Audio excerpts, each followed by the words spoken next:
a single bite, and the taste of death followed. Welcome to Faded Echoes. I am your host, Ombra. Tell me where you're tuning in from. I love seeing this mystery-loving community grow. Your comments always make these stories even richer. Let's begin.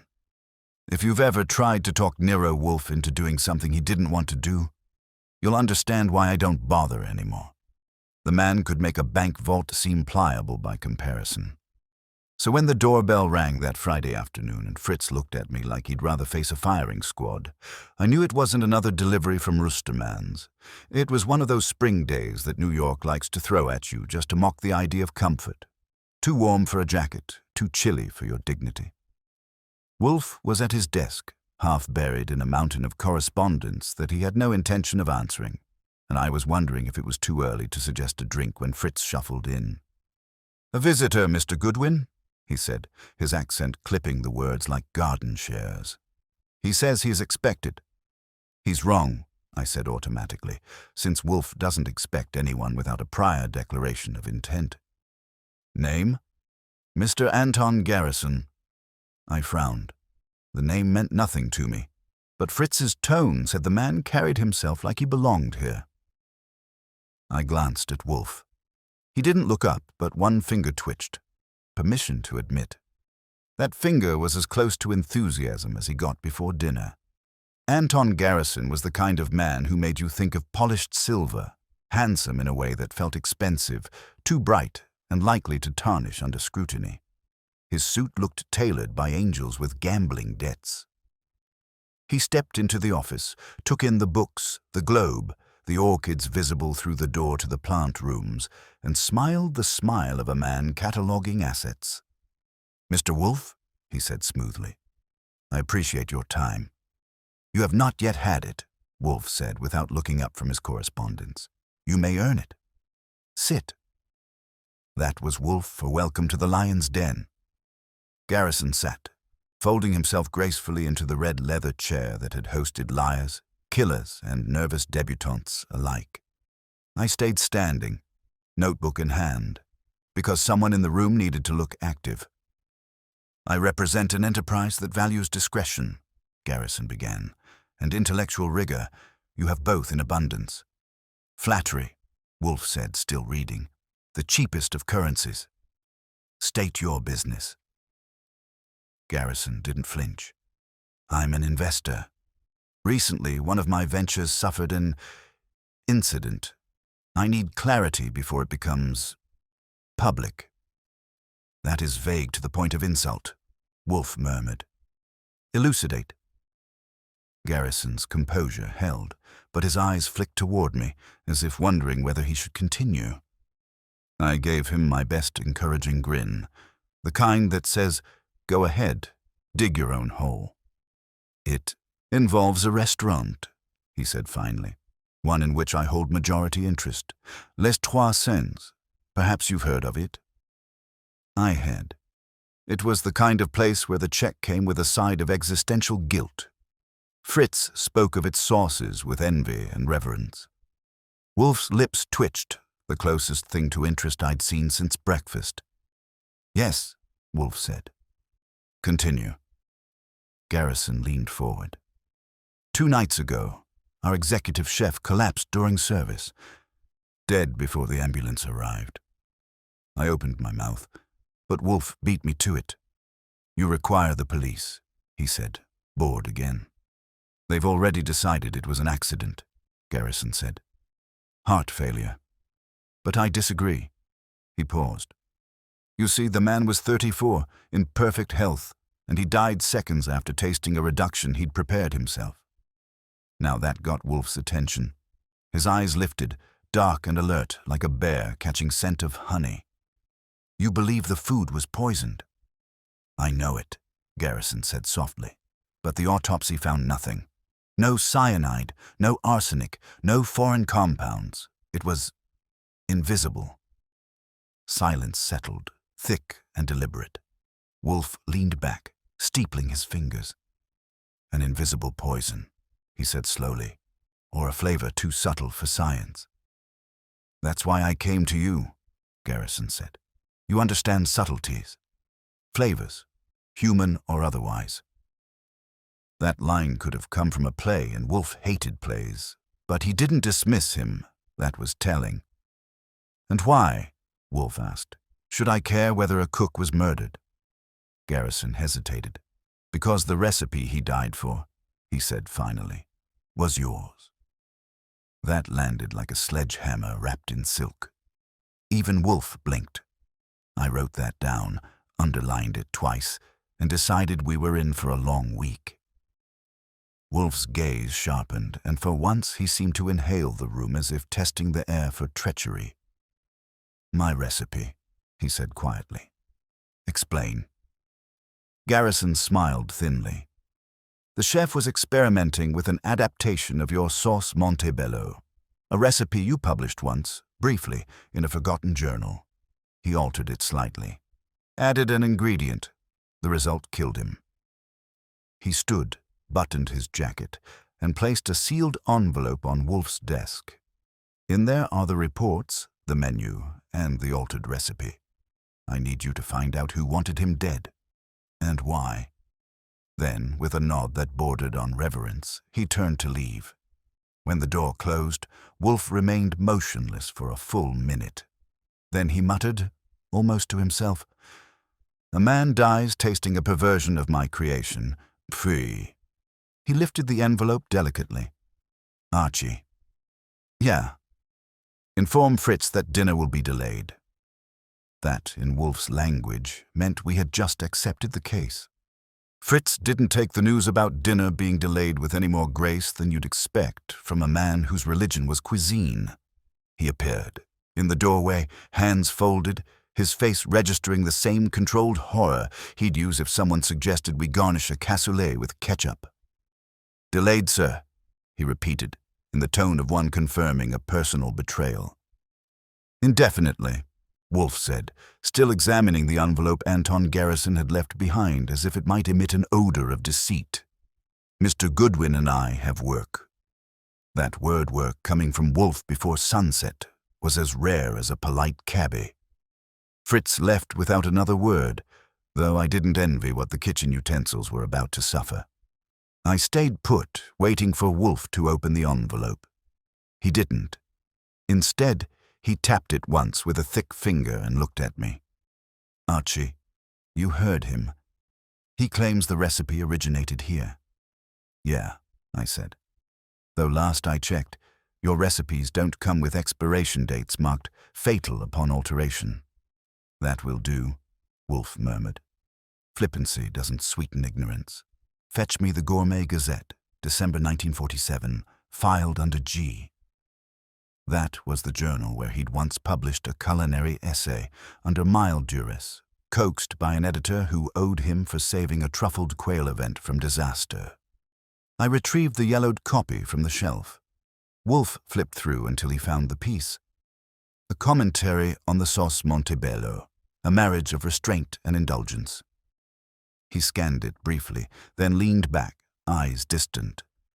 I offered a theoretical variant of the velouté. No precise formula, no ratios, merely philosophy. It appears Mr. Garrison's chef attempted to materialize theory into substance. Fools always insist on materiality. Right, I said, but one of those fools is dead, and our charming investor thinks it wasn't his ticker that did him in. So what's next? Do I pay a visit to the restaurant and see who's still standing? Not yet. Wolfe's gaze sharpened. We will begin by determining whether Mr. Garrison's story is entirely his own. Men who enter here with polished lies usually leave them in tatters. He slit the envelope open with his gold knife and extracted the contents. A few typed sheets, a photocopy of a medical report, and a handwritten recipe on a stained index card. The aroma from the paper itself, faint but distinct, made me think of cloves and iron. An unpleasant combination. Wolfe inhaled it delicately. Interesting. Something volatile was near this. Poison volatile enough to vanish? I asked. Perhaps. Perhaps nothing so melodramatic, but something reactive. I knew that tone, It was the one that meant the engines upstairs in his head were shifting gears. He read through the autopsy summary, frowned, and finally muttered, "Cardiac arrest. No toxins detected.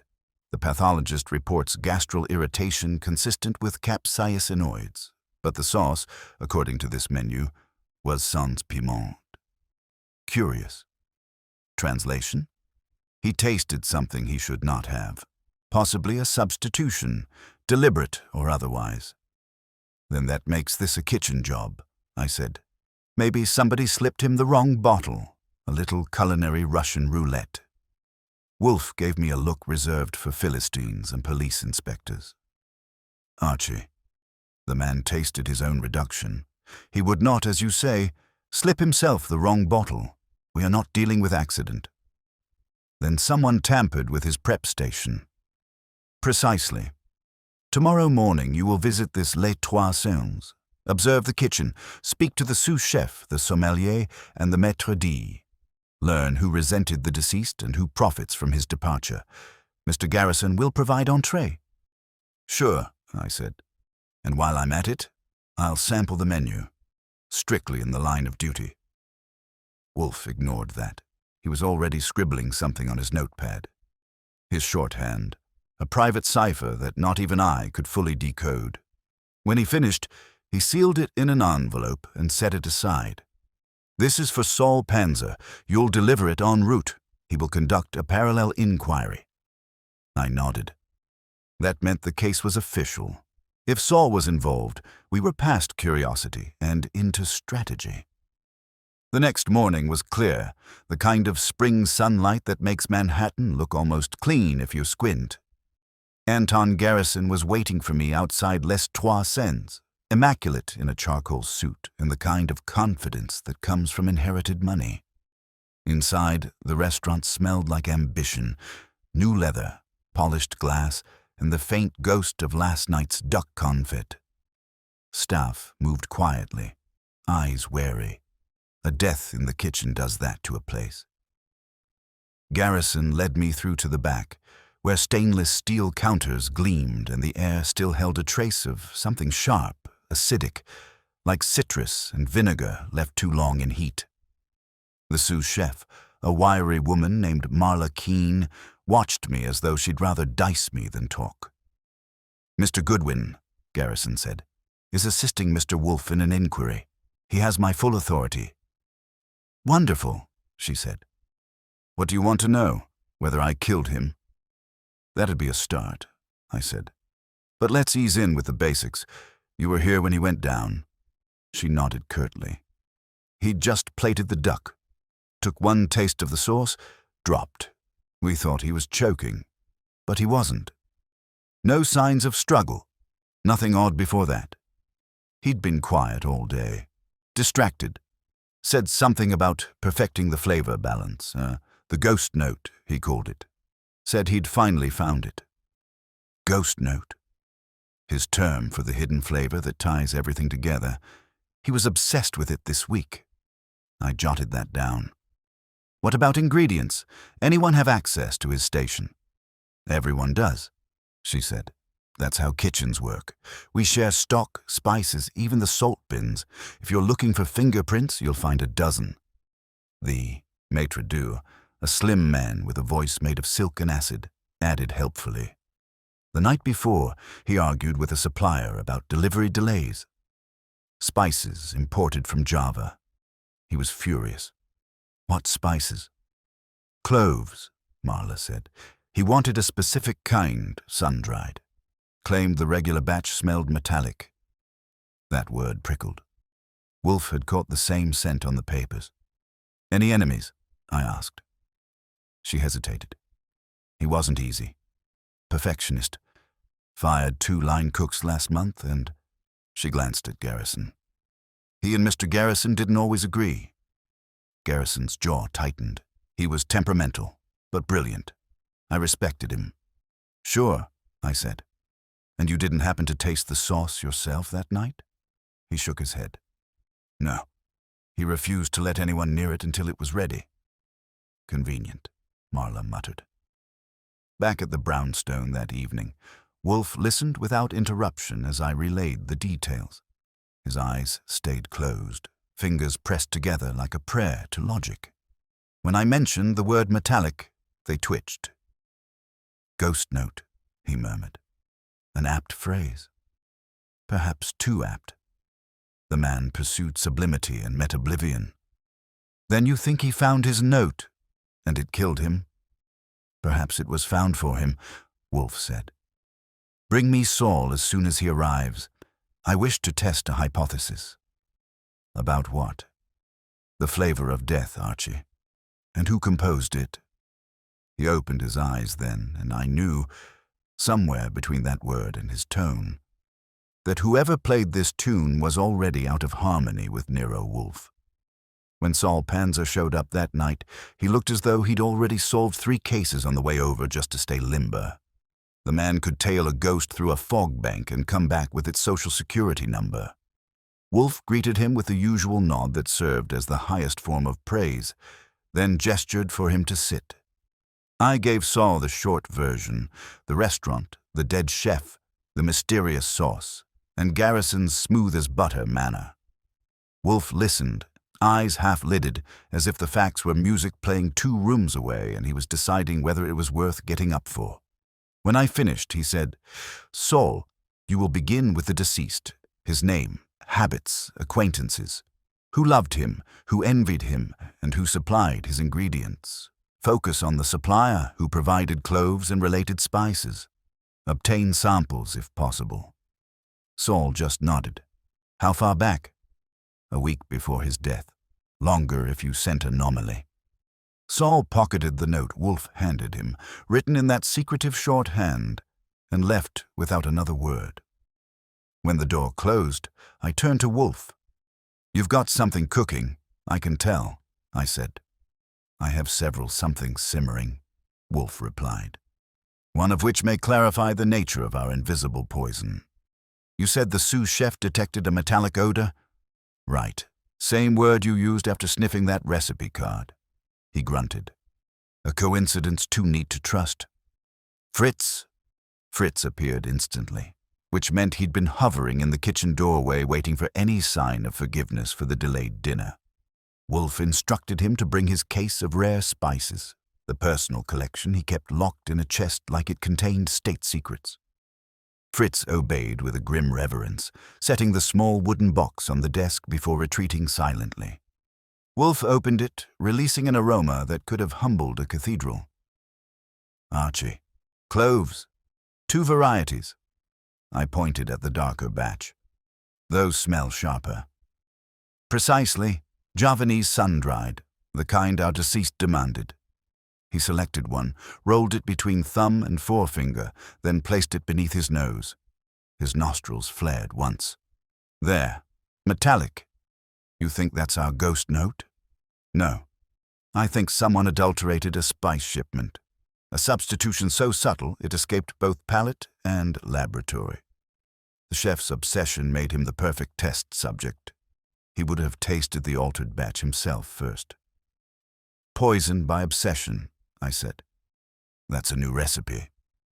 He ignored me, rummaging among his jars until he found a small vial labeled hydrilla extract, a botanical compound sometimes used to extend the shelf life of imported spices. Non-toxic in trace amounts, but with improper distillation. He let the sentence fade, his expression tightening. "So somebody doctored the preservatives?" "Perhaps. Or wished us to believe so. You will accompany Saul tomorrow and obtain the supplier's name. I wish to confirm whether this extract was used." The tone was clipped, deliberate. Wolfe was hooked. Once that happened, the only way out was through the truth, dragged out and polished until it blinded whoever had been hiding it. By morning, Saul had done his usual magic.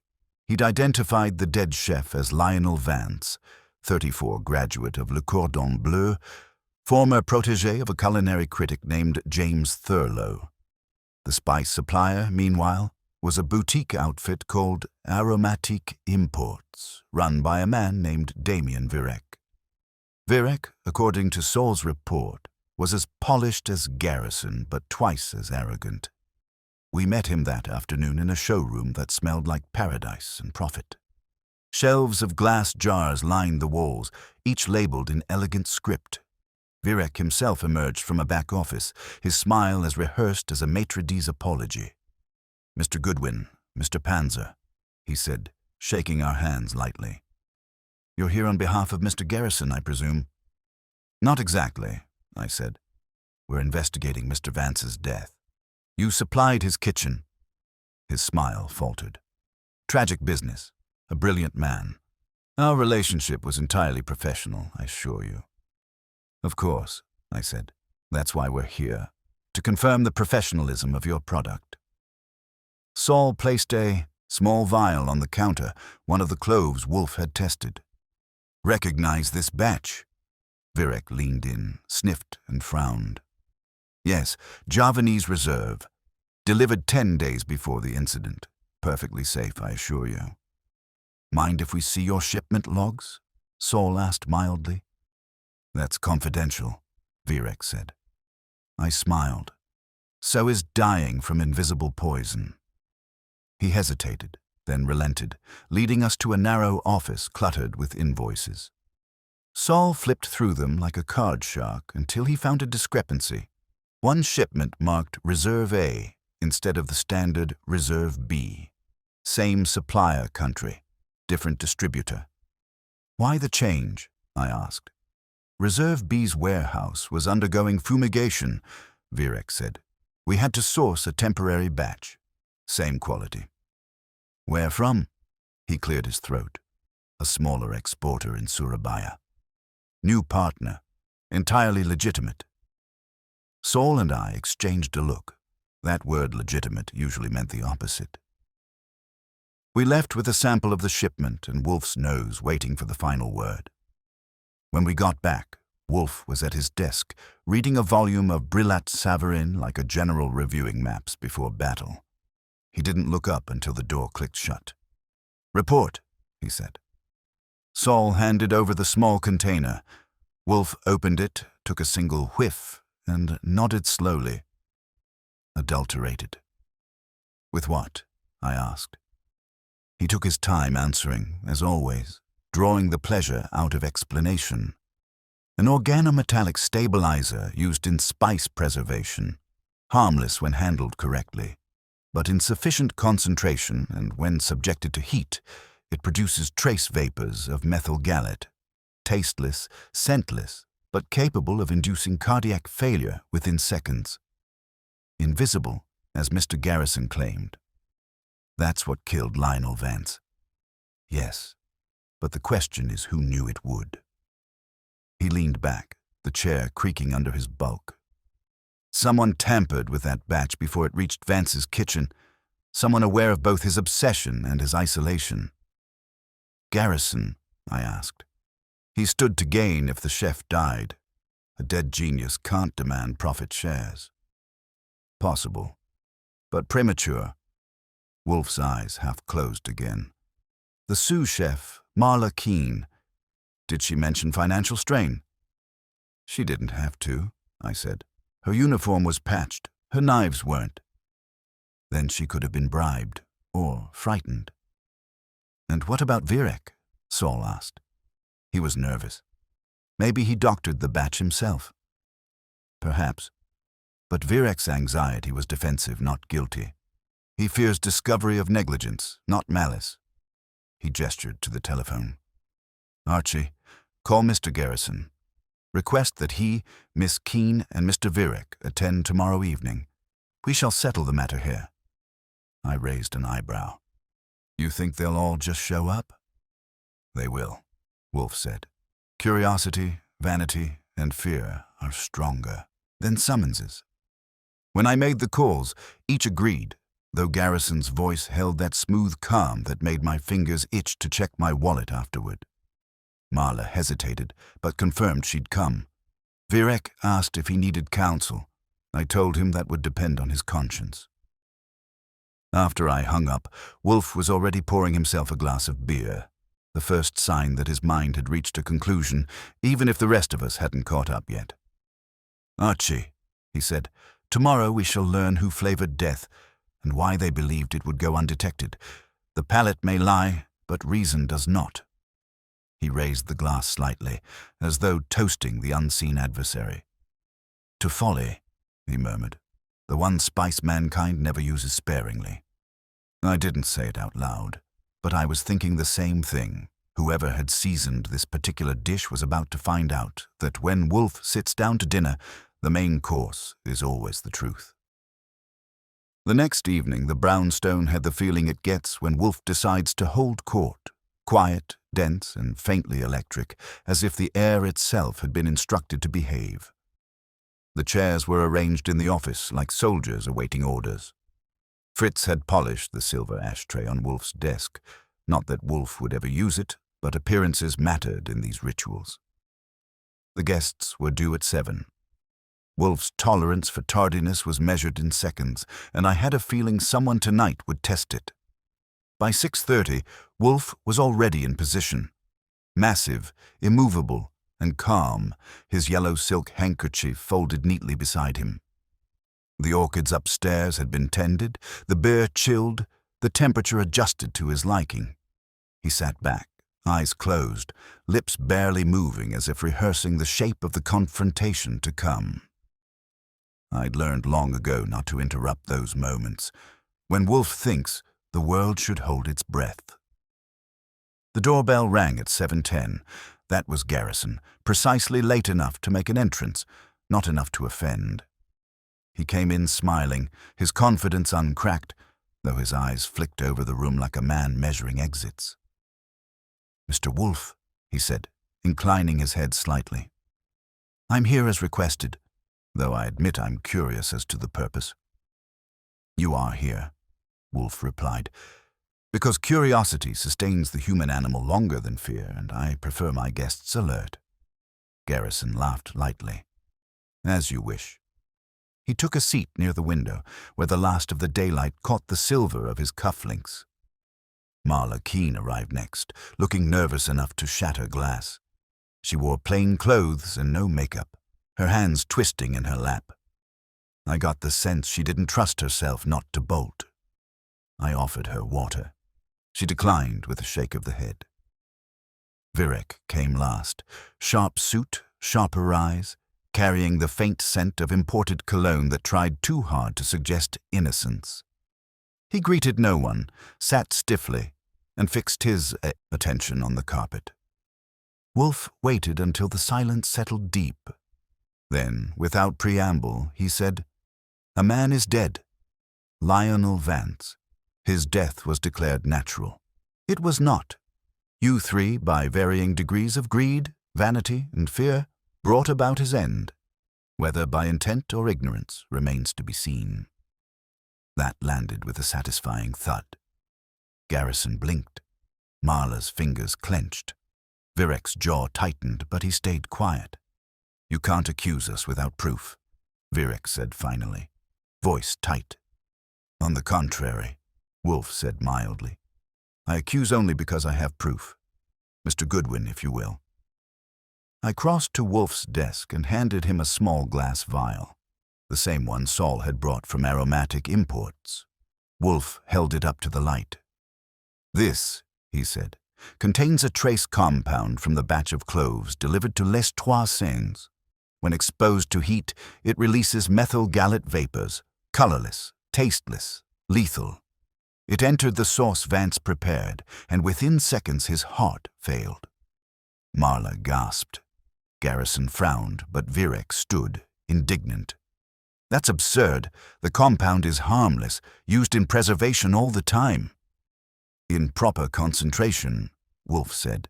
"Yes, but your shipment, Mr. Virek, came not from your usual supplier.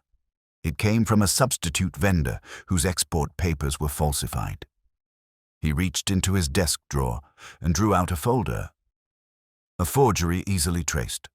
Saul Panzer obtained confirmation from customs records this afternoon. The signature on the import authorization was yours." Virek's face paled. I didn't read it closely. The Surabaya supplier was vetted by my partner. I was told it was safe." Your partner being Anton Garrison, Wolfe said. That made Garrison turn his head sharply. Now see here. No, Wolfe interrupted. You see here, you knew Vance was planning to leave Les Trois Cents and open his own establishment. You also knew he intended to take the restaurant's signature dishes with him. His dishes, your profits. You convinced Virek to alter the shipment, ensuring a batch of volatile spice entered the kitchen. Then you waited for the man's perfectionism to do the rest. Garrison rose slowly, that silver charm hardening into steel. You're spinning fantasies, Wolfe. I never touched those spices. I was in London during that shipment. Indeed you were, Wolfe said, and that is precisely how you ensured your safety. The authorization was signed electronically using your account, traced from your private office terminal. You may claim ignorance, but the digital fingerprint is yours. Garrison's smile faltered. For the first time, a bead of sweat appeared along his hairline. If this is true, then someone framed me. You think I jeopardize my business for, what, revenge? Not revenge, Wolfe said softly. Pride. You could not bear that a subordinate, an artist of the palette, outshone you in reputation and subtlety. You thought to humiliate him by tampering with his creation, a touch of fear, perhaps a mild illness, something to remind him who held power, but you underestimated both chemistry and irony. Garrison's hands curled into fists. You can't prove intent. No, Wolfe agreed. But I can prove action. The export documents, the altered invoice, and the correspondence between you and Virek's office, each copied, preserved, and currently in the possession of my associate, Mr. Panzer. He will deliver them to Inspector Kramer at 9 o'clock unless I instruct otherwise. The silence stretched like wire. Virek shifted uneasily, then said, You told me it was a harmless additive. Said it would enhance the aroma. I didn't know. Marla looked up then, voice trembling but clear. He's telling the truth. I saw the note in the shipment crate. Typed instructions on when to add the new clove blend. It had your initials, Mr. Garrison. Garrison's composure cracked for good. You little fool, do you know what you're saying? She's saying, I put in, that your plan backfired. Literally. He turned on me, fury flaring, but Wolfe's voice cut across the room like a blade. Sit down, Mr. Garrison. The man you killed sought perfection in taste. You sought control. Both pursuits end in ruin when divorced from conscience. Garrison sat slowly, the fight draining from him like air from a punctured balloon. Wolfe regarded him for a long moment. The police will determine whether this was murder or manslaughter. It is no concern of mine. But understand this. You corrupted an art in which integrity is as vital as salt. You poisoned not only a man, but the very essence of creation. For that, I hold you in contempt beyond legal measure. He rang for Fritz, who appeared with his usual calm. Show our guests out, Wolfe said. They filed out in silence. Marla lingered at the door, eyes haunted. Thank you, Mr. Wolfe, she murmured. He gave a curt nod, nothing more.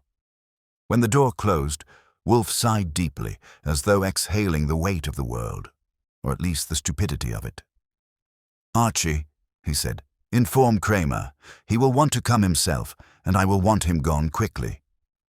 I made the call. By the time I hung up, Fritz had appeared again, hopeful. Dinner, sir?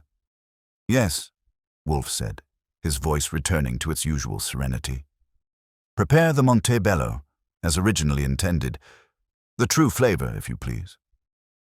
As Fritz retreated, Wolfe lifted his beer, examining the foam as if it might whisper secrets. You see, Archie, he said quietly, men seek immortality through their work, yet it is always their appetites that destroy them. Sure, I said, but appetites at least make life interesting. He gave me a withering glance. Pfui, the only appetite worth indulging is for truth. The rest merely fattens the undertaker. He took a long sip, leaned back and closed his eyes. The case was over. The brownstone was quiet again. Somewhere upstairs, the orchids resumed their silent, orderly breathing. And me, I decided it was finally time for that drink I'd been wanting 3 days ago. Kramer arrived less than half an hour after I'd hung up, which meant he'd either been in the neighborhood or the scent of Wolfe's smug satisfaction had carried on the wind. He came in wearing his usual expression of someone about to be handed a problem wrapped in logic and disdain. The man didn't even wait to sit before he started barking. "All right, Goodwin, where is he?" "Who?" I asked innocently, but he wasn't in the mood for my humor. "Wolfe, damn it. If he's got another corpse to toss in my lap, I want to see it before it rots." "There's no corpse this time," I said. "Just a murderer and a stack of paperwork that'll keep your precinct funded for a month." That earned a grunt, which was about as close as Kramer got to affection. Wolfe, who'd been pretending to read a book on Etruscan sources, looked up with the air of a monarch indulging a peasant audience. "Inspector," he said mildly, "you may be gratified to know the case is complete." "I'll decide what's complete," Kramer growled. "Start talking." So Wolfe did. Methodically, cleanly, and without embellishment. He described the poisoned spices, the doctored invoice, the connection between Garrison and Virek, and the chef's untimely end, all in that dry, deliberate tone that made confession sound like arithmetic. Kramer listened, eyes narrowing with each point. When Wolfe finished, he didn't move for a long moment. "You're telling me," he said finally, "that this Garrison joker engineered a poisoning that looks like a heart attack, all because his chef got too famous?" "Precisely," Wolfe said. "A crime of ego, Inspector. One of the most tedious varieties." Kramer scratched his chin. "And you're sure about this chemical angle? You're not handing me another one of your damn philosophical riddles?" Wolfe's eyes gleamed faintly. "You may verify the chemistry with any competent toxicologist. I've already identified the compound." Kramer grunted again, reached into his coat for a cigar, then remembered Wolfe's rules and scowled. "Fine, I'll take him in. But if this turns out to be another one of your academic experiments, You'll what, Inspector?" Wolfe asked softly. "Buy you dinner," Kramer finished, almost smiling. He left with the evidence folder under his arm, muttering something about millionaires with murder fetishes. The door closed, and the brownstone finally exhaled. Wolfe's shoulders relaxed a fraction.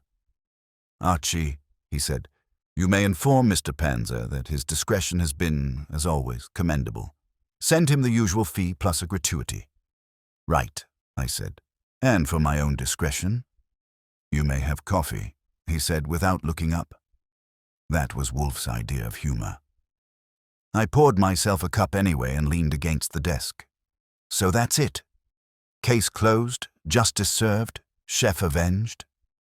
"Justice," Wolfe murmured, "is a dish never properly seasoned. But it will suffice." He turned a page in his book, and that was supposed to be the end of it. Except it wasn't.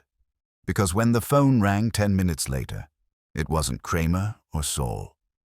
It was Marla Keene. Her voice trembled, thin and frayed around the edges.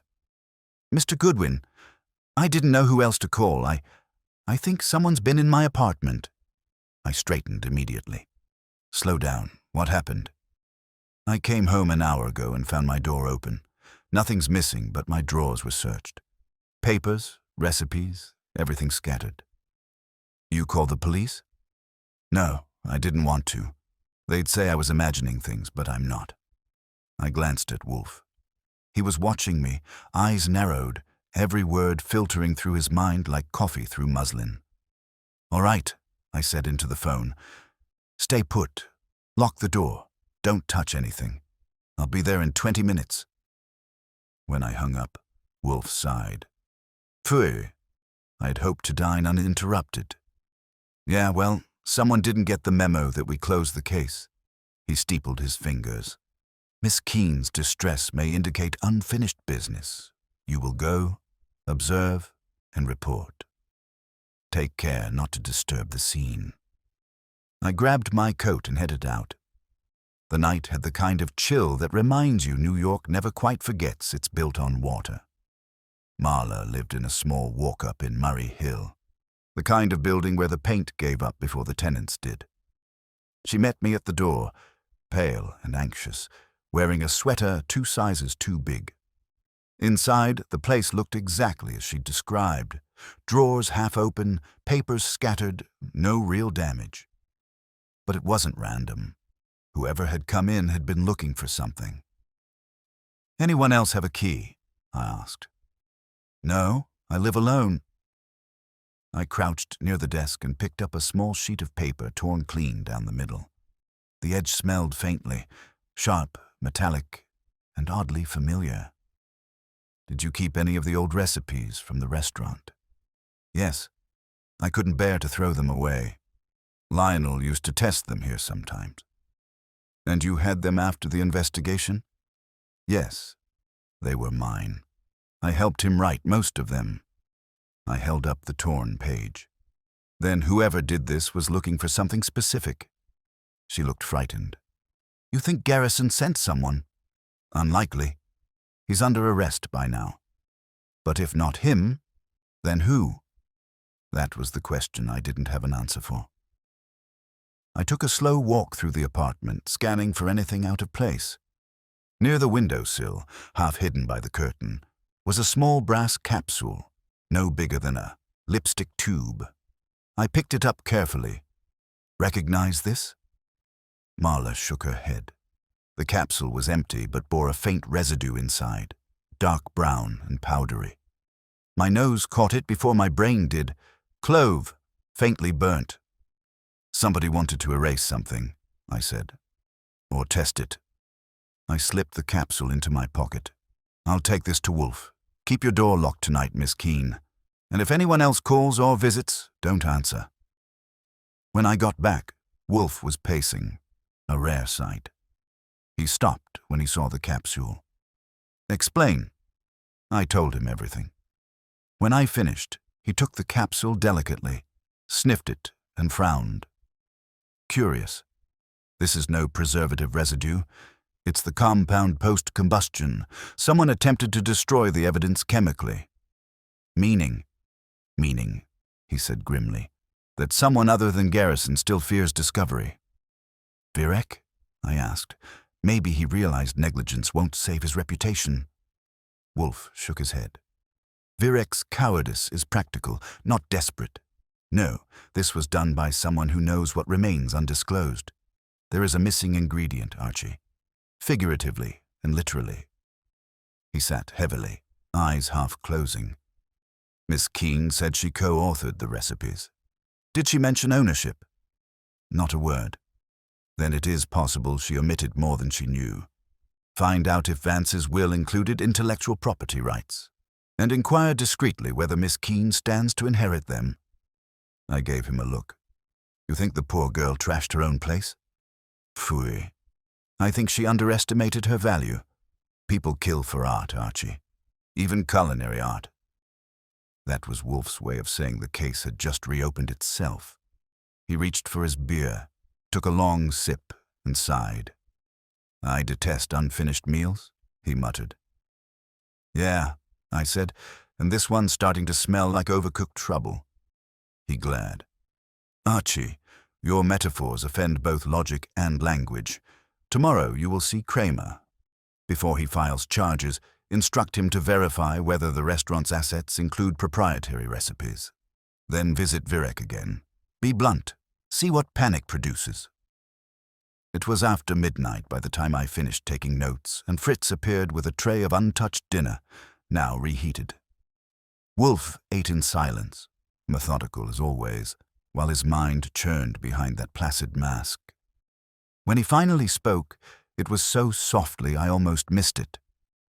"The flavor of death, Archie," he said. "It lingers. Whoever conceived it has not yet lost the taste." And as I watched him, surrounded by his orchids in order, I had the unsettling thought that the case wasn't closing at all. It was just reaching the point where the real game began. Morning came gray and cold, with the kind of drizzle that makes New York look like it's trying to wash itself clean and giving up halfway through. Wolfe was already awake when I came downstairs. Another sign the universe was off balance. He sat in his chair, robe belted, breakfast untouched. The capsule from Marla's apartment lay on a white linen napkin like a clue in a museum case. He wasn't reading, which meant he was thinking, and when Wolfe thought before beer, something was brewing deeper than coffee. "Archie," he said as I entered, "has Saul reported?" "Not yet. You want me to poke him?" He gave me that glacial look. "Do not poke, Mr. Panzer. Request an update, then call Inspector Kramer. Ask whether he has completed his examination of Garrison's business holdings." I poured myself a cup of Fritz's coffee before answering. "You think Kramer missed something?" "He misses nothing," Wolfe said, "except what he has not been told to see." I made the calls. Saul's voice came through first, calm and precise as always. "Been digging into Vance's will," he said. "He left the rights to all his original recipes to one person, Marla Keene." That jolted me more than the caffeine. "You sure?" "Certified document, filed 2 weeks before his death, witnessed, notarized, the works, and guess who the secondary beneficiary was, if Marla couldn't accept?" "Garrison," I said automatically. "Nope, Damien Virek." That was a twist that even Wolfe would savor. "Good work, Saul. Sit tight. Wolfe will want your notes." Kramer was next, and less accommodating. "Goodwin, I told you this case is wrapped. We've got Garrison's confession on paper. The DA's ready to move." "Yeah, about that confession," I said. "You might want to hold off on gift wrapping it. Seems your boy Vance left his recipes to someone who's suddenly getting late-night visitors and chemical souvenirs." Silence crackled over the line, followed by a muttered curse. "What are you saying?" "I'm saying maybe Garrison wasn't the only hand stirring the pot." "Damn it, Goodwin, you and Wolfe never know when to quit." "That's because quitting gets people killed, Inspector." I hung up before he could return the favor and turned to Wolfe. "Saul confirmed it. Marla inherits the recipes. Virek's next in line if she's out of the picture." Wolfe's eyes gleamed faintly, like a cat spotting movement in the grass. "So, the intrusion at Miss Keene's apartment was not to frighten her, but to find the original manuscripts. If she possessed the authentic formulas, Virek could claim proprietary control and erase his liability. And if she got scared enough to disappear, the rights roll straight to him," I added. He nodded. "Precisely. An elegant plan, if poorly executed. Fear is a blunt instrument. So what's next? We let Kramer handle it. Kramer will bluster, then blunder. We will act." He lifted the capsule with delicate fingers. "This residue, bring it to Nathaniel Parker at Columbia. He owes me a favor. Tell him to perform a residue analysis for volatile compounds, specifically metallic derivatives of methyl galate and its degradation products. He will understand." I whistled. "And while I'm playing courier, what do you plan to do?" "Think," he said simply. "It is, after all, my métier." By the time I left the brownstone, the drizzle had thickened into rain, slicing through traffic with the steady rhythm of bad jazz. Parker's lab was half the city away, a mausoleum of microscopes and graduate students who looked allergic to daylight. He met me in his office, a small, sharp-eyed man with nicotine-stained fingers and the moral flexibility of a cat burglar. "Wolfe sent you?" he said, examining the capsule. He never calls unless the problem's interesting. "Oh, it's interesting," I said. "See what's in it, but handle it like it bites." He promised results within hours. I left him with the sample and a bad feeling. By the time I got back to the brownstone, the rain had turned to fog. Wolfe hadn't moved an inch from his chair, but the air had changed. The quiet had that brittle charge it gets when he's just realized something unpleasant. "Well?" he asked. "Parker's on it. Should have the results by evening. You look like you've swallowed a lemon. Bad news?" He didn't answer immediately. Instead, he handed me a sheet of paper covered in his square, precise handwriting. It was a list: names, dates, transactions. At the bottom, underlined twice, was one phrase: insurance beneficiary, Keen, Marla. I frowned. Vance had life insurance? Yes, Wolfe said. A substantial policy, issued 6 months ago. The payout, $100,000, to Miss Keen. Hold on, I said. You're not suggesting... I suggest nothing, but the symmetry is disturbing. A woman inherits the dead man's recipes and stands to gain from his death. Shortly thereafter, she claims her home has been invaded by unseen hands. You will forgive me if I find the timing inelegant. I sank into a chair. So what? You think she poisoned him and then panicked when we started digging? Perhaps. Or perhaps she cooperated in his death without understanding its consequence. Her fear may be genuine, but misplaced. Meaning? Meaning, he said. She may believe the wrong person is coming for her. That wasn't the kind of line you want to leave hanging in the air. I opened my mouth to reply, but the phone rang again, sharp and urgent. Fritz answered, listened briefly, then looked at me. It is Mr. Parker, he said. I took the receiver. Talk to me. Archie, whatever you gave me, it's hot, Parker said. The compound's a hybrid of spice preservative and industrial stabilizer, but there's something else. Ethyl arsenate. Not enough to poison an army, but enough to kill one man who inhaled it in concentrated form. It wasn't accidental contamination. My stomach tightened. Meaning someone mixed it on purpose. Exactly. And whoever did knew chemistry. I thanked him, hung up, and repeated the report. Wolfe didn't react outwardly, but his eyes half closed, calculating. Ethyl arsenate?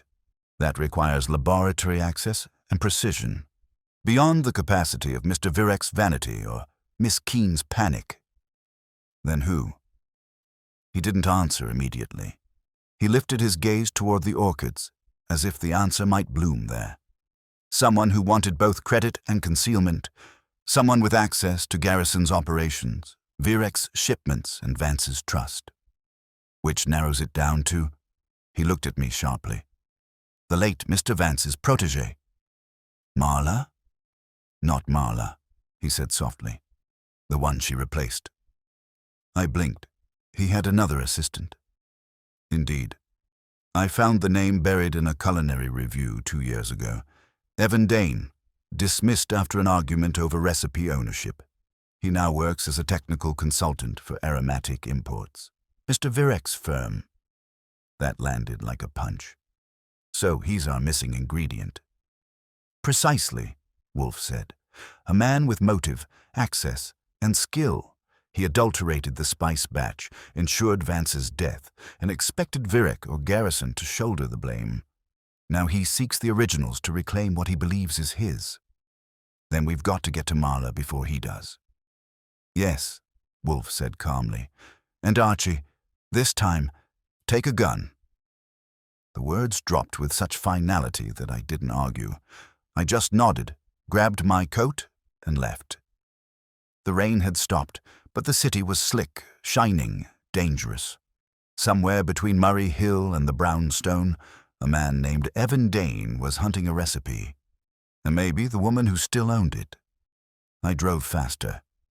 Wolfe's mind might have been 10 steps ahead, but my gut told me this wasn't going to end neatly over dinner. It was going to end with someone choking on the last flavor they ever tasted. I reached Marla's building a little after 9, and the first thing I noticed was the quiet. Too quiet for that part of town. No radio from the neighbors, no dripping pipe, no baby crying 2 floors up. Just the rain soft against the windows and the hum of the city a few streets away. I climbed the stairs fast, gun tucked in my coat pocket, my shoes whispering on the worn carpet. Her door was shut, the light under it faint. I knocked once, twice, and called her name. No answer. That sort of silence is the kind that carries weight. I tried the knob. Locked. My second knock was harder, sharper. Still nothing. The third was my shoulder. The door gave way with a reluctant crack, and I stepped in, every nerve waiting for a shadow to move. The apartment was dark except for a lamp that had toppled over and flickered weakly, throwing crooked light across the room. The papers that had been scattered yesterday were gone.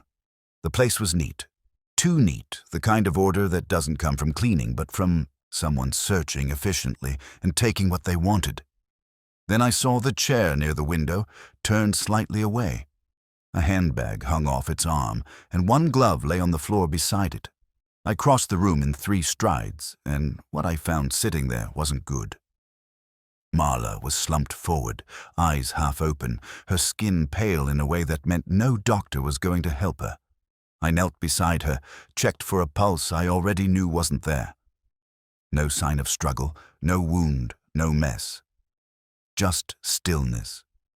On the table next to her was a half-empty cup of tea, steam long gone. Beside it, a familiar scent hung faintly in the air. Spice and iron, the same ghost of cloves that had haunted this whole case. They called the precinct before I touched anything. Kramer wasn't pleased to hear from me, but he came fast when I said Wolfe would want him to see it himself. While I waited, I checked the room again. No note, no suitcase, no forced entry. Just a faint metallic smear on the rim of the teacup, like a fingerprint left by a killer who didn't need to hide. Kramer arrived 20 minutes later with a pair of uniforms in tow, already grumbling. "Goodwin, you've got a damn knack for ruining my evenings. What is it this time?" I stepped aside. "You tell me." He took one look, cursed under his breath, and turned on me. "She was your witness, wasn't she?" What the hell happened? She was scared, said someone had broken in before. Wolfe thought she was sitting on something valuable. Looks like someone else thought so too. Kramer bent over the table, sniffed the cup, then shot me a look that could have drilled stone. "Cloves again?" "Maybe," I said. "Maybe something worse." "Damn it, Garrison's locked up. He couldn't have done this." "No," I said. "But his mess isn't done killing yet." He told the uniforms to seal the place and call the coroner. Then he jabbed a finger at me. "Tell Wolfe I want answers before midnight, or I'll have his orchid subpoenaed." I left before I said something that had earned me an assault charge. By the time I got back to the brownstone, Wolfe was waiting. He looked up as soon as I stepped in, and something in his face told me he already knew. "Miss Keene?" he asked. "Dead. Tea laced with the same perfume we've been chasing. No signs of a fight. Kramer's calling it suicide until the lab proves otherwise." Wolfe's lips tightened. "Suicide requires despair. Miss Keene had fear, not despair." Someone hastened her to silence. He motioned for me to sit. "Tell me everything." I did, every detail, from the cold apartment to the smell of cloves. He listened with that stillness that made you feel like the air itself was reporting to him. When I finished, he didn't speak for a full minute. Then, "The killer is tidy, efficient. That is not vengeance, it is removal. Evan Dane. Then we've got to find him before he finds anyone else." Wolfe's gaze drifted toward the orchids. "He won't flee yet. He's close, completing the circle. There remains one more thing he wants." "The recipes," I said. "Yes, but not just copies. The originals, Vance's personal notes, the proof of authorship. Miss Keene must have hidden them." I leaned forward. "Then where are they now?" "In her apartment," Wolfe said simply. "He searched once, failed, killed her to buy time, and will return to finish. You will go back there. Kramer will not yet have cleared the scene. Watch for him. And if he shows, detain him, preferably alive." I grabbed my coat again. "You know, Wolfe, if I get shot doing this—" "You won't," he said. "Mr. Dane prefers poison to bullets. It's quieter." That wasn't the reassurance I'd been fishing for, but I went anyway. When I got back to Marla's building, the police had gone. Just a strip of tape across the door and the kind of silence that follows tragedy. I let myself in quietly, flashlight in hand. The smell of cloves lingered like a bad memory. I started with the desk. Empty. The kitchen, drawers open. Nothing. Then I noticed the floorboard under the chair was newer than the rest. Lighter wood, faintly warped. I pried it up with my knife. Underneath, wrapped in wax paper and tied with string, was a stack of notebooks. Vance's handwriting, no doubt about it. Each page covered in neat culinary shorthand. Notes on flavors, ratios, the man's life's work hidden under his assistant's feet. "Beautiful," a voice said behind me. I turned fast, gun out. Evan Dane stood in the doorway, slim, pale, wearing the calm of a man who thinks he's already won. He smiled like a cat looking at a bowl of cream. "I was wondering who'd come first," he said. "You or Wolfe? Guess he sent the muscle." "Yeah," I said. "And you're about 5 minutes away from a cell, pal." He laughed softly. "Don't be crude. I didn't kill her. She drank what she was meant to use on me. Poetic, really. She tried to sell me the notebooks last night. Thought she could outsmart me, but she'd already contaminated the sample." I kept the gun steady. "You're confessing to murder, Dane." "To her death?" "Hardly. She mixed the tea. To Vance's? Perhaps. But art requires sacrifice." He took a step forward. "Those belong to me. He stole them. Garrison exploited them. I restored balance. Balance doesn't usually involve corpses." "History disagrees," he said. I might have fired then if the light hadn't shifted. Headlights sweeping through the window, cutting across the room. For a second, Dane flinched. That was all I needed. I moved fast, kicked the floorboard shut with the notebook still inside, and swung the barrel up. He lunged, knocking my arm aside, and the gun went off, deafening in the small space. He grabbed for my wrist, but I caught him with a punch that sent him sprawling across the floor. He scrambled toward the window, half crazed now, muttering something about purity and theft. I was about to haul him up when footsteps thundered on the stairs. Kramer burst through the door, gun drawn, 2 uniforms behind him. He took one look and barked, "Drop him, Goodwin." I stepped back. Dane froze, eyes wide as the light hit him full. "Inspector," he said calmly, "I assume this is about the chef." "Yeah," Kramer growled. "And about the girl you poisoned." "She poisoned herself," Dane said, almost serenely. "But by all means, arrest the artist." They cuffed him, read him his rights, and led him out. As he passed me, he smiled that same thin smile. "You don't understand, Goodwin.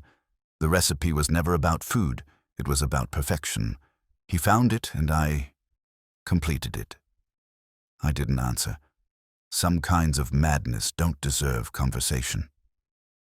When I got back to the brownstone, Wolfe listened to my report without a word, then closed his eyes. "So it ends," he said finally. "A chef, a patron, an imitator, all consumed by a single idea." "Yeah," I said. "You could call it ambition or appetite." He nodded slowly. "Both are the same disease, Archie. The difference is only in seasoning." He reached for his beer, took a long drink, and leaned back. "Tell Fritz the sauce may now be served. Death has finally lost its flavor." And that was Wolfe, sitting solid, immovable, surrounded by orchids and silence, while outside the city went on devouring itself, one obsession at a time. The morning after Dane's arrest, the brownstone had that peculiar stillness that comes after a storm. Quiet, but not yet calm. Fritz moved through the kitchen like a man restoring a desecrated temple, and Wolfe sat at his desk with the newspaper folded beside him, unread. He wasn't basking, as most men would after untangling a web that complicated. Instead, he looked dissatisfied, like a chess player who'd won on a blunder instead of brilliance. I had just finished typing my report for Kramer when Wolfe grunted, a sound that meant either agreement, indigestion, or insight. Archie, he said without lifting his gaze, describe again Dane's demeanor at the time of his arrest. I leaned back. Polite, smug, and a little proud. Like he'd just put the last brushstroke on a painting? Exactly, Wolfe murmured. The satisfaction of completion. Yet what did he complete? The recipes remain undisclosed, his crime exposed, and his reputation, if one can dignify it with the term, obliterated. Maybe he wasn't in it for reputation, I said. Maybe it was just revenge for getting tossed out of Vance's kitchen. Wolfe frowned, that tiny tightening around his mouth that meant he was chewing something indigestible, mental or otherwise. No, his revenge had a pattern, but the pattern lacks symmetry. Dane's motive was theft disguised as vindication, yet he appeared content at his arrest, which implies he achieved something else. Maybe he's nuts. Insanity is a refuge for the unimaginative, Wolfe said dryly. He was not mad, merely egocentric. There remains an element unaccounted for. I shrugged. Kramer's got the notebooks now. Maybe they'll tell him what's missing. They will not, Wolfe said flatly. Kramer will see recipes, not purpose. Those notebooks were bait, Archie. Something Dane wanted us to find. I frowned. You're saying he wanted to be caught? Wolfe looked up then, eyes sharp. Not precisely. He wanted recognition. Even in defeat, he wished to leave his signature upon the canvas. Well, if he wanted fame, he'll get it. From the front page of the Gazette under Chef Poisoner Nabbed by Genius Recluse. Pooh, Wolfe said. Publicity is to fame what parsley is to nourishment. He reached for his beer, poured deliberately, and drank. Nevertheless, I wish to confirm something. You will go to Inspector Kramer and examine those notebooks. Bring me one page. Any page with annotations in red ink. Red ink? Vance used blue. Dane was fond of red. It will suffice. He dismissed me with a flick of his fingers, and that was that. At the precinct, Kramer wasn't happy to see me, which is his default setting. He was even less happy to hand over evidence, but Wolfe's reputation for pulling proof out of thin air and making the police look like they'd left it there won him over. Don't smudge anything, he growled as he unlocked the evidence cabinet. And if Wolfe's looking for a recipe, tell him to stick to cookbooks. The notebooks were there in sealed bags, tidy and innocent-looking, like a student's homework. I flipped one open carefully. The handwriting was neat. Consistent, the occasional flourish showing where Vance had let his pride leak through the pen. But interspersed were notations in a second hand, smaller, tighter, written in dark red ink. Ratios, conversions, chemical abbreviations that didn't belong in a kitchen. I copied one of the lines into my notebook. Reduction plus Galeta, enzyme stabilizer, prolongs aromatic profile. Below it, a second note. Compound acts faster at heat threshold. Reaction time, 3.8 seconds. That wasn't cooking. That was chemistry, and deliberate chemistry at that. When I brought the copy back, Wolfe read it 3 times, slowly, as if he were tasting the words. Ah, he said finally, the sound soft and almost pleased. So he did it. Did what? Finished the recipe. Meaning he perfected the poison. Meaning he perfected the concept, Wolfe said. You see, Dane was not merely killing. He was conducting an experiment, transforming art into science.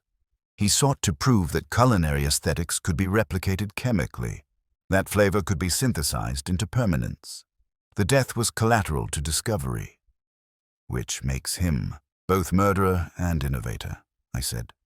That's a hell of a combination. It is also his tragedy, Wolfe said.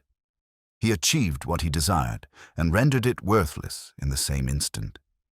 He leaned back, eyes half-lidded. The flavor he sought was perfection itself, the absolute harmony between ingredient and reaction. He created it once, fatally, and could never do so again. Hence his serenity at arrest. I exhaled. So he wasn't smug. He was finished. Precisely. Wolfe closed the notebook copy. There is, however, one last matter. I'd learned not to relax too soon. Which is? Mr. Garrison, Wolfe said. He remains in custody, and though exonerated from the immediate charge, his enterprise continues to profit from the tragedy. Dane's work, Vance's work, was never publicized.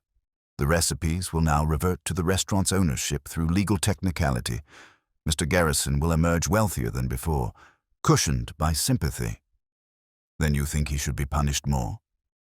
Punishment is superfluous, Wolfe said. What I require is restoration. Justice without balance is merely appetite. We shall ensure that the true credit returns to the dead. He reached for his phone, dialed a number with slow precision, and asked for a name I didn't recognize, one of his quiet contacts in the publishing world. He dictated calmly, as though ordering lunch. Yes, he said into the receiver. A culinary article, anonymous author, posthumous tribute. Include the formula in full detail. Credit Lionel Vance, notation by Evan Dane. Submit under my supervision. He hung up and met my stare. Wolfe, I said, you're publishing the recipe that killed him? Do not be melodramatic. The lethal ratio will be omitted. The rest, his brilliance, will endure. That was his only ambition. I shook my head. You realize you just made him immortal. Not him, Wolfe said.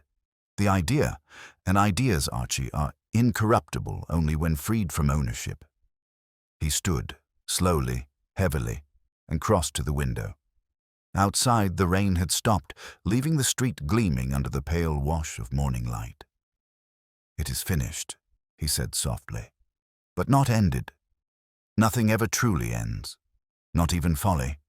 It merely changes flavor. Fritz appeared, discreet as a whisper, announcing that lunch was ready. Wolfe nodded once, and the world resumed its order. As we sat at the table, the familiar sense of garlic and thyme easing back into the air, I caught him studying his plate as though measuring the invisible distance between perfection and disaster. Archie, he said finally, do you know what distinguishes art from obsession? I set down my fork. A paycheck? Restraint, he said. The refusal to pursue excellence beyond the point where it becomes self-destruction. He took a slow bite, chewed, and sighed with deep, quiet satisfaction. Fortunately, I have none of that affliction. I grinned. No, you just diagnose it in everyone else. He ignored me, which meant I was right, and the rest of the meal passed in companionable silence, the kind that only settles in when a case is truly over.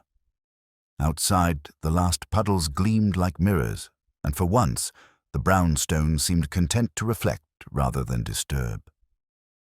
That night, as I typed the final report, Wolfe's voice drifted from his chair behind me. Archie, when you finish, remind me to send a letter to Mr. Garrison's successor. Inform him that Les Trois Cents will close within 6 months. Their patrons will tire of mimicry without soul. Closing, huh? What makes you so sure? Because, Wolfe said, they have lost the flavor of death, and men will pay for anything except truth. I glanced at him then, a mountain of composure surrounded by shadows and orchids, his face calm but not content.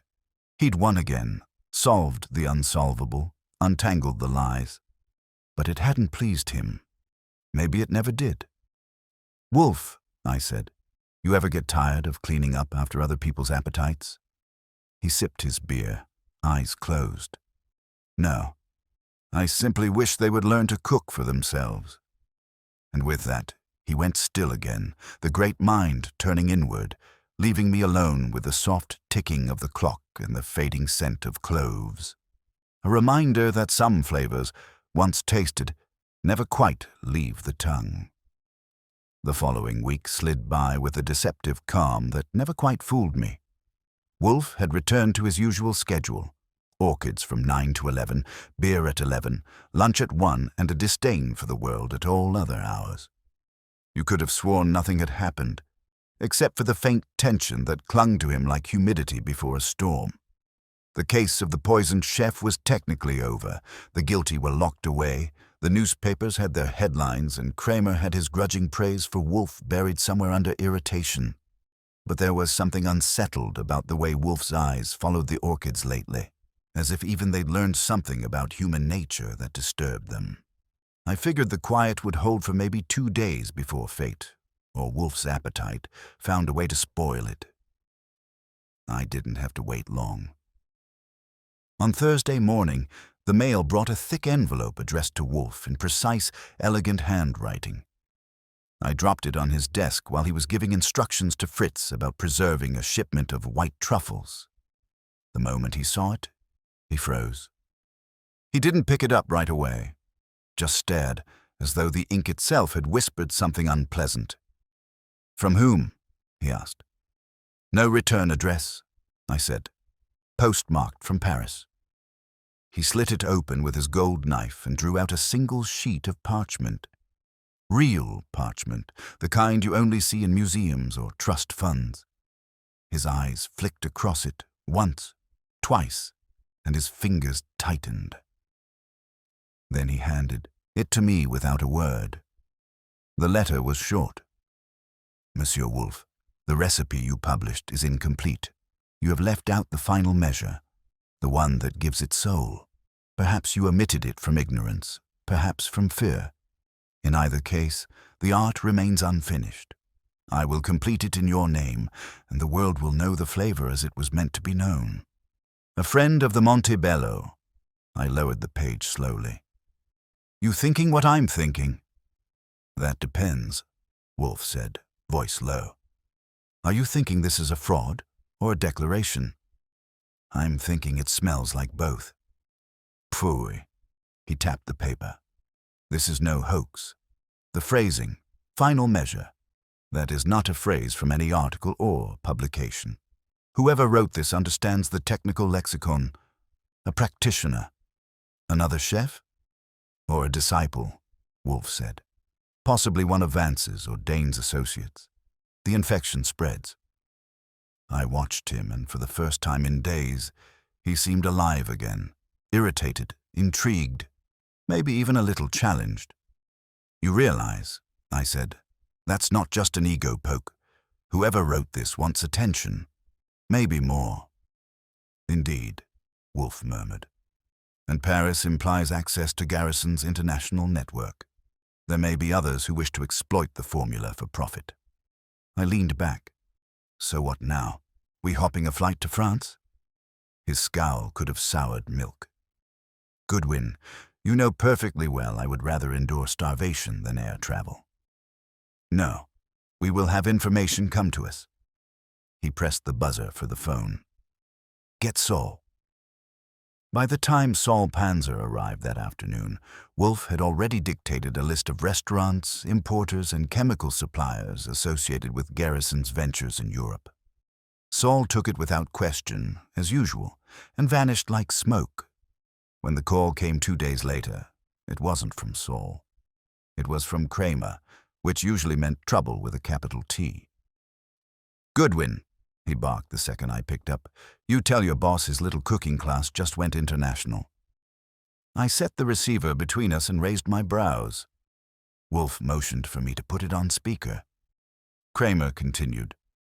"French police just contacted our department. Some hotel in Paris had a dinner demonstration last night. 5 people collapsed before dessert. 1's dead. Lab report says cause unknown, but they found a note on the table signed Montebello's." Wolfe didn't move, but his eyes narrowed until they were slits of gold. "A copycat," he said softly. Kramer grunted. "You tell me. Whoever did it used that sauce recipe you wrote about. French authorities think it's the same poison that killed your chef. They're asking for your cooperation." "Tell them," Wolfe said, "they have my sympathy and my disgust. And tell them the sauce was never intended for fools." Kramer muttered something impolite and hung up. I set the receiver down. "So much for closure." Wolfe sat motionless, thinking. "It appears," he said finally, "that we underestimated the appeal of corruption disguised as genius. Or maybe someone decided your name sells better than theirs. Possibly. But there is a pattern, Archie. This act was not spontaneous. It was orchestration, the note, the replication. Someone is claiming lineage, asserting continuity. It suggests a school of thought, not a lone madman." "You mean like a cult?" He grimaced. "A cult of palate, perhaps, the deification of perfection, idiotic but effective." That evening, Saul returned with his report.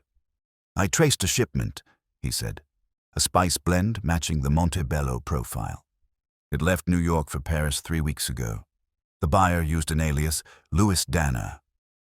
Wolfe's brow lifted. Louis, derived from Lionel, and Danner from Dane. A convenient resurrection. "Fake identity," Saul said. "But whoever it is, they knew both names." I frowned. "You think Dane had an accomplice?" "Not at the time," Wolfe said. "But perhaps an admirer, someone who studied his methods." Wolfe rose, another rarity, and paced a slow circuit of the room. The air seemed to thicken around him as his mind worked. "Archie, we are dealing with contagion. The formula was never destroyed. It was transcribed, duplicated, spread. Somewhere, someone has refined it again, and they seek legitimacy through my name. Then we stop them." He gave me a look that could have frozen soup. "We are not policemen, but we can, perhaps, make the truth inconvenient." He dictated 2 letters that night.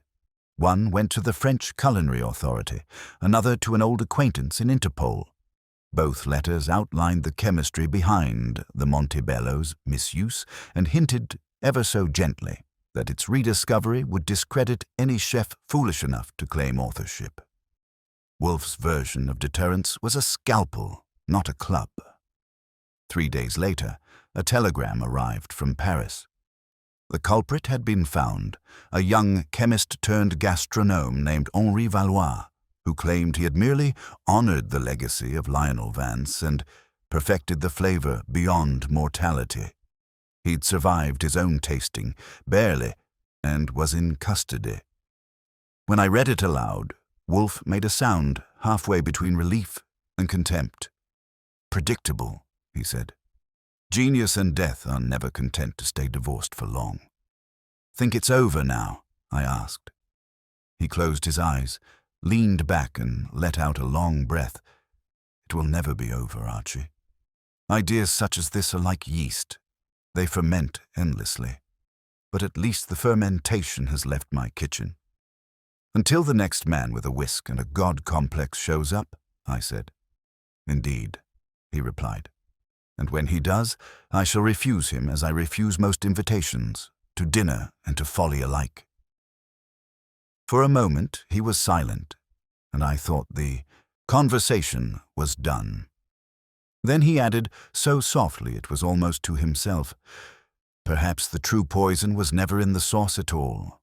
It was in the hunger that made men taste it." He reached for his beer, lifted it in a small salute to the air, and drank deeply. That night, as I typed the final notes for the case file, the words blurred for a moment, not from fatigue, but from something heavier, the realization that Wolfe had been right all along. The brownstone might have returned peace, but out there, someone would always be chasing perfection, stirring a pot that would sooner or later burn them alive. And as the last keystroke echoed through the quiet room, Fritz's voice drifted from the kitchen, announcing dinner. Wolfe's reply was calm, almost serene. "At last," he said, "something fit for consumption." It wasn't closure, not really. But in Wolfe's world, truth and justice were just different flavors of the same dish. You never got them perfect. You just learned when to stop tasting. It was a week after the telegram from Paris, and the brownstone had slipped back into the rhythm that always followed a solved case. The slow restoration of order after human folly had once again cluttered the air. The orchids were thriving, the kitchen smelled of civility, and Wolfe, true to form, had retreated into the tranquil arrogance that passes for his version of peace. For my part, I was halfway through a crossword when he broke the silence. "Archie," he said, not looking up from the thick volume of Montaigne he was pretending to enjoy, "do you know why this affair continues to irritate me?" "Because someone dared to tamper with your recipe," I said. "Or because they did it without paying a consulting fee?" He grunted. "Neither. It irritates me because it demonstrates how easily intellect may be perverted by vanity. These men, Vance, Dane, even Garrison, each sought to elevate appetite into art. But art without conscience is gluttony of the mind." I put down my pencil. "You're still thinking about the Paris mess." Of course, it was inevitable. Once an idea is loosed upon the world, it acquires a life of its own. It replicates in weaker vessels, degraded by ambition. He paused, eyes closing. "The Montebello was never meant to be immortal, Archie. It was meant to be enjoyed." That was the kind of remark Wolfe made when he was about to slide from philosophy back to beer, but the tone held something softer, almost regretful. "Maybe that's the trick," I said. "You can control a kitchen, not what people do with the recipe." "Control," he murmured, "is an illusion. Order is what remains when folly has exhausted itself." He waved a hand, and Fritz appeared on cue with the evening's beer, dark, rich, and foaming slightly. Wolfe took his glass, examined it against the light, and drank as if measuring civilization itself in sips. "Kramer called this morning," he said finally. "The French police have closed their inquiry. Valois will stand trial, but he is unlikely to survive the term. His own experiments have poisoned him. An appropriate, if predictable, conclusion." "So that's that," I said. "Our poisonous legacy finally goes cold." "Cold?" he repeated. "Yes, but not extinguished. Ideas seldom die, Archie. They ferment quietly until another fool uncorks them." He glanced toward the orchids, the soft pinks and yellows glowing under their lamps. "You see those?" he said. "They thrive only because I impose discipline upon them. Left alone, they would wither from their own excess. Humanity is no different." "You planning to start pruning society next?" He ignored me, which meant I'd struck close to truth. "Fritz will serve dinner at 8, he said instead. "Duck à l'orange, without cloves." "Good call," I said. When the clock struck 7:30, the rain began. Soft, steady, almost soothing. I heard it patter against the glass as I finished typing my report, the final lines clicking neatly into place. The case file was thick, full of names that had burned bright and brief. Vance, Garrison, Dane, Valois. Each had chased something beyond their reach. Each had mistaken genius for indulgence. And somehow, all of them had ended the same way, consumed by their own flavor of death. Wolfe closed his book and looked over at me. "Archie," he said, "do you know why I endure this sordid profession?" I thought about it. "Because it pays for your beer and orchids?" He smiled faintly. "Partly, but mostly because it amuses me to watch men destroy themselves for things I would never stoop to want. Like money? Like recognition," he said. "It is the most expensive poison of all." Fritz appeared at the door then. "Dinner is served, sir." Wolfe rose with the deliberate grace of a man who considered even movement a kind of ceremony.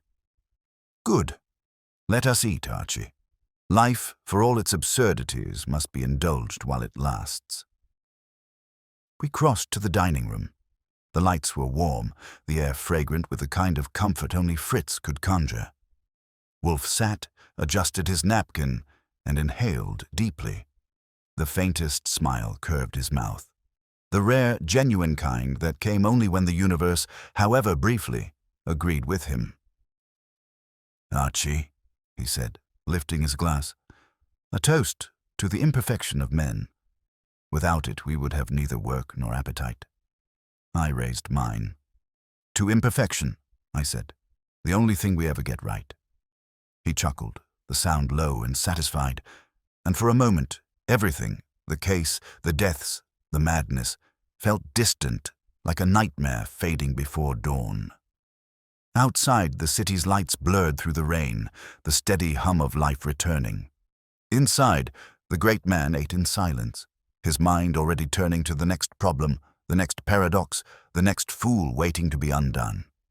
And as I watched him, surrounded by orchids and order, I couldn't help thinking that maybe Wolfe was wrong about control. Maybe the reason he solved every riddle wasn't because he mastered chaos, but because, somewhere deep down, he understood it better than anyone alive.